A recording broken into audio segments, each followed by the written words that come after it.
Dios le bendiga a mis amados amigos y creyentes. Hoy vamos a hablar acerca del matrimonio igualitario. ¿No es cierto? Lo que ya está aceptado acá dentro de las leyes, ¿no es cierto? Pero vamos a ver lo que Dios en sí piensa acerca del matrimonio igualitario y de la homosexualidad. Para esto vamos a ver unos versículos de las Sagradas Escrituras que está en el libro de Romanos, capítulo 1, 26 y 27. Romanos 1, 26 y 27 dice así. Vamos a leerlo. Romanos 1, 26 y 27. Por esto, Dios los entregó a pasiones vergonzosas, pues aún a sus mujeres cambiaron el uso natural por el que es contra naturaleza.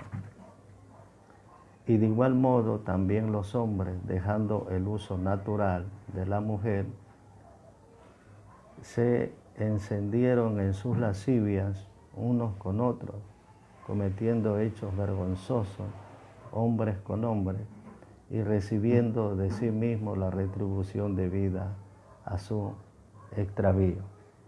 ¿No es cierto? Esto es lo que Dios piensa acerca de la homosexualidad. Por eso le estoy leyendo literalmente y no estoy haciendo ningún comentario. Vamos a seguir viendo en Primera de Timoteo, capítulo 1, del 8 al 10.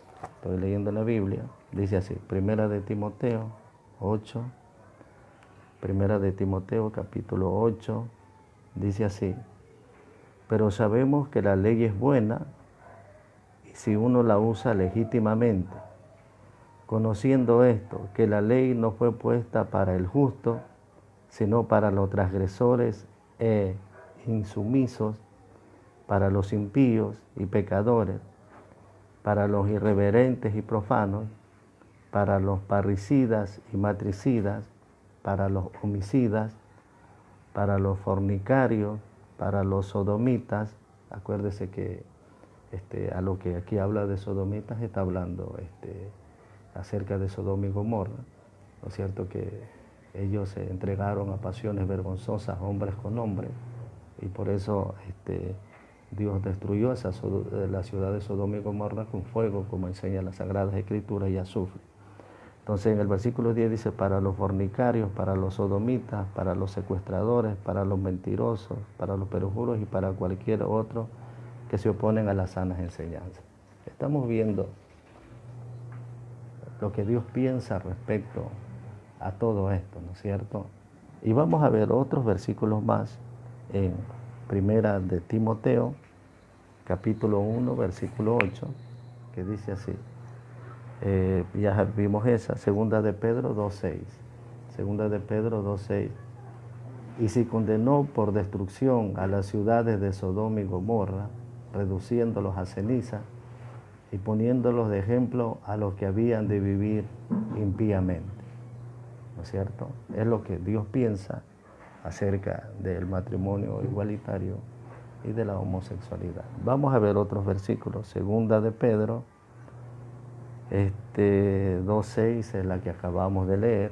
Y vamos a ver otras que está en el libro de Judas 1.7, que dice así, Judas 1.7, como Sodoma y Gomorra y las ciudades vecinas, las cuales de la misma manera que aquellos habiendo fornicado, dice, e ido en pos de vicios contra la naturaleza, fueron puestas, por ejemplo, sufriendo el castigo del fuego eterno.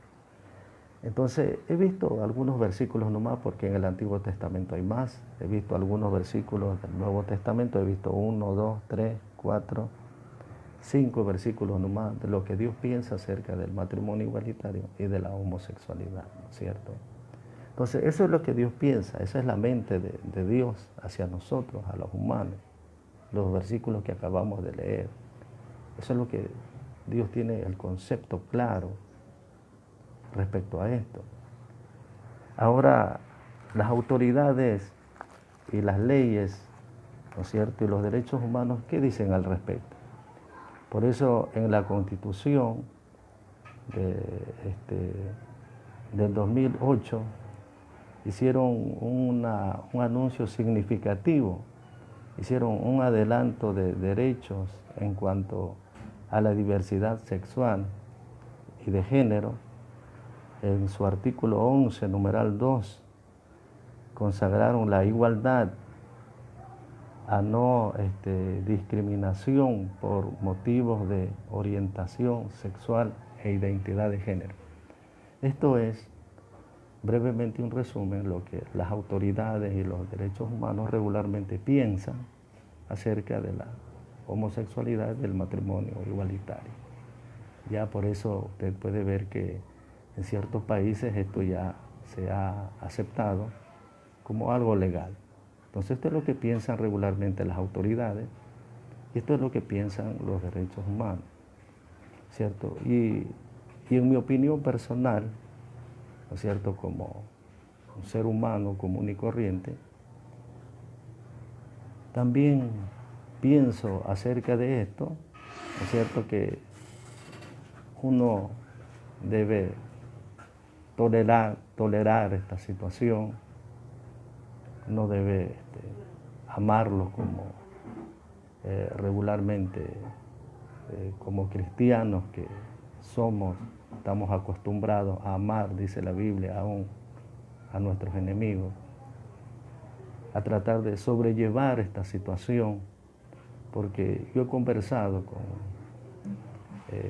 personas conocidas que regularmente, anteriormente había un varoncito que se congregaba en la iglesia y después lo vi como a los 4 años más o menos y veo que me llamaban y me le acerco y le digo, hola, Dios le bendiga, y me dice, ¿usted no me reconoce? Le digo, no, porque era un hombre que estaba vestido de mujer. Me dice, yo soy tal persona que antes iba a la iglesia. Ah, le digo, varoncito, ¿cómo está? Le digo. Me dice, deme usted una palabra, dice. Digo, lo que te puedo decir, varoncito, es que Dios te ama. Y me dice, ¿y yo puedo ir a la iglesia? Le digo, tú puedes ir a la iglesia, por mí no hay ningún problema. O sea, regularmente esa es la opinión personal mía, ¿no es cierto? Pero lo que nosotros debemos de entender, y todo ser humano debe entender y comprender, es que mi opinión no tiene mucho valor en lo que opine acerca del matrimonio igualitario y de la homosexualidad. ¿Por qué puede ser esto? Porque en el día del juicio yo no voy a hacer nada contra las personas que están cometiendo o viviendo de esta manera. Yo no los voy a castigar. Por eso la opinión de las autoridades y los derechos humanos no tiene mucho valor en cuanto a un futuro cercano, ¿no es cierto? Porque ellos en el día del juicio no van a estar ellos ahí para juzgar a las personas por su obra. Por eso la opinión de la sociedad en cuanto a estos temas, ¿no es cierto?, no tiene en sí mucho peso, mucho valor, porque la sociedad no te va a juzgar en un futuro cercano, en el gran trono blanco. Estas autoridades no te van a juzgar en el gran trono blanco a la final de los tiempos, ¿no es cierto? Pero sí debemos de cuidarnos lo que piensa Dios por medio de las Sagradas Escrituras. Porque Dios, dice la palabra del Señor, que Él nos pagará a cada uno conforme nuestras obras. Es Dios que va a recompensar a cada uno conforme nuestras obras. Dios es el que tiene el poder para enviar a una persona, ¿no es cierto?, para darte el libre albedrío, que escojas a dónde quieres ir, al cielo o al infierno. Dios es el que te va a juzgar. en un tiempo muy cercano, porque la venida del Señor está cerca, ¿no es cierto? Te va a juzgar, porque Dios ha dejado un día específico para derramar su ira. Entonces Dios es el que va a juzgar a cada uno de nosotros. A mí, como ser humano que soy, a los derechos humanos, a las leyes y a la Constitución y a la sociedad en general y al mundo entero. Dios es el que va a juzgar. Y Dios es el que va precisamente a castigar todas estas clases, ¿no es cierto?, de situaciones que enseñan las Sagradas Escrituras. Por eso debemos de estar conscientes, dice las Sagradas Escrituras, que nosotros debemos de tratar de cumplir con la palabra del Señor. Porque al final de los tiempos Dios nos va a llamar a cuenta a todos. Es Dios. Las personas aquí en la tierra pueden tratar regularmente de figurar a Cristo, ¿no es cierto? Pueden tratar de hacerlo ver como que Cristo es una persona normal y corriente, común y corriente. Aquí en la tierra pueden tratar de decir que la Biblia es un libro común y corriente que no sirve, pero eso no cambia lo que Dios va a hacer en un futuro cercano. Eso no cambia el juicio de Dios contra cada uno de nosotros. Por eso lo más importante en todo esto, en el matrimonio igualitario y en la homosexualidad, es que debemos de tomar en cuenta y valorizar lo que Dios piensa en las Sagradas Escrituras. Y nosotros debemos de cumplir lo que la palabra del Señor dice. Así que esta última meditación que le dije, ¿no es cierto?, no es mía, es de Dios, porque así dice las Sagradas Escrituras. Dios le guarde y Dios le bendiga y adelante con el Señor. Amén.